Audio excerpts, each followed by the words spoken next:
ایک ایسا ظالم اور مغرور بادشاہ جو خدائی کا دعویٰ کرتا لیکن اپنے ہی سر پر جوتے مارنے کے لیے لوگوں کو انعام دیتا، بابل، جسے آج ہم عراق کے نام سے بھی جانتے ہیں۔ یہ کہانی شروع ہوتی ہے دو بچوں کی، جس میں سے ایک بننے والا تھا دنیا کا سب سے بڑا ظالم اور دوسرا بننے والا تھا اللہ کا خلیل یعنی دوست۔ کہا جاتا ہے کہ نمرود کی پیدائش شاہی محل میں ہوئی، لیکن اس کے پیدا ہوتے ہی اس کی ماں چل بسی۔ لوگوں نے اسے منحوس کہنا شروع کر دیا، لہٰذا بادشاہ کے حکم پر اس بچے کو جنگل میں چھوڑ دیا گیا۔ لیکن اللہ نے اس بچے کو زندہ رکھا۔ ایک شیرنی جو روزانہ اس بچے کو دودھ پلاتی اور اس کا خیال رکھتی۔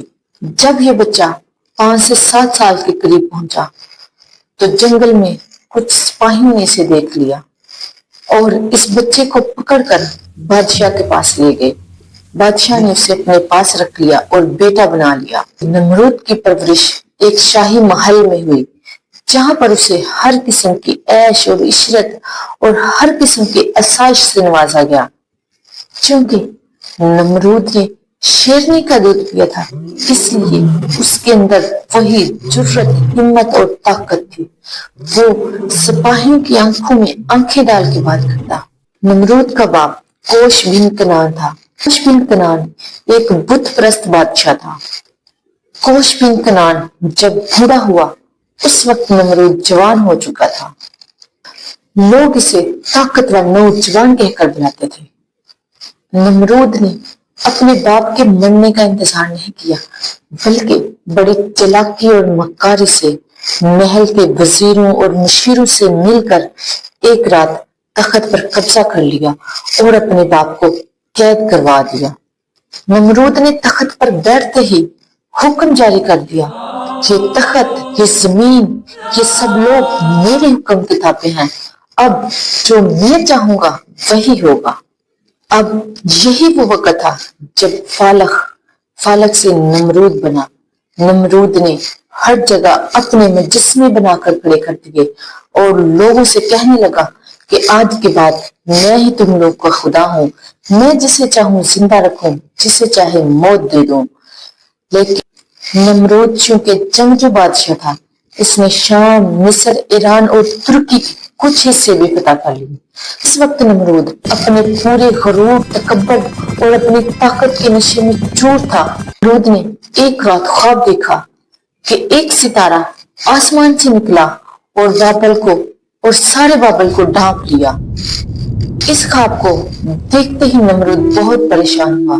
صبح ہوتے ہی نمرود نے اپنے وزیروں، مشیروں اور تمام نجومیوں کو بلایا، جس پر نجومیوں نے یہ بتایا کہ تمہاری سلطنت میں ایک بچہ ایسا پیدا ہوگا جو تمہاری سلطنت کو ختم کر دے گا۔ اس خواب کے بعد نمرود نے حکم دیا کہ آج کے بعد پیدا ہونے والے ہر لڑکی کو ختم کر دیا جائے، قتل کر دیا جائے۔ لیکن جب حضرت ابراہیم کی پیدائش ہوئی تو حضرت ابراہیم کی والدہ انہیں ایک غار میں چھوڑ آئی، جہاں پر اللہ کے حکم سے حضرت ابراہیم علیہ السلام پروان چڑھے۔ جب حضرت ابراہیم علیہ السلام پہلی بار غار سے باہر نکلے تو انہوں نے باہر آسمان پر چاند، ستارے، سورج دیکھا۔ جب انہوں نے چاند اور ستاروں کو دیکھا اور وہ دن چڑھتے ہی غروب ہو گئے تو انہوں نے کہا، جو غروب ہو جائے وہ میرا خدا نہیں ہو سکتا۔ پھر دن چڑھتے حضرت ابراہیم علیہ السلام نے سورج کو دیکھا تو سوچا کہ یہ میرا رب ہے، لیکن شام ہوتے ہی سورج غروب ہو گیا تو حضرت ابراہیم نے کہا، جو وقت کے ساتھ ڈل جائے وہ میرا خدا نہیں ہو سکتا۔ اور یہی ان کے نبی ہونے کی پہلی نشانی تھی۔ اور جب حضرت ابراہیم علیہ السلام اپنی قوم میں واپس آئے تو انہوں نے دیکھا کہ ان کی قوم بتوں کی پرستش کر رہی ہے، بتوں کی پوجا کر رہی ہے۔ حضرت ابراہیم نے کہا، کیا تم لوگ ایسے بتوں کی عبادت کرتے ہو، ایسے بتوں کی پرستش کرتے ہو جن کو تم نے اپنے ہاتھوں سے بنایا ہے؟ نہ وہ تمہیں کوئی نفع دے سکتے ہیں، نہ کوئی نقصان پہنچا سکتے ہیں۔ لیکن حضرت ابراہیم علیہ السلام کی یہ بات لوگوں نے نہیں مانی اور ایک دن ساری قوم کے لوگ ایک میلے میں گھیرے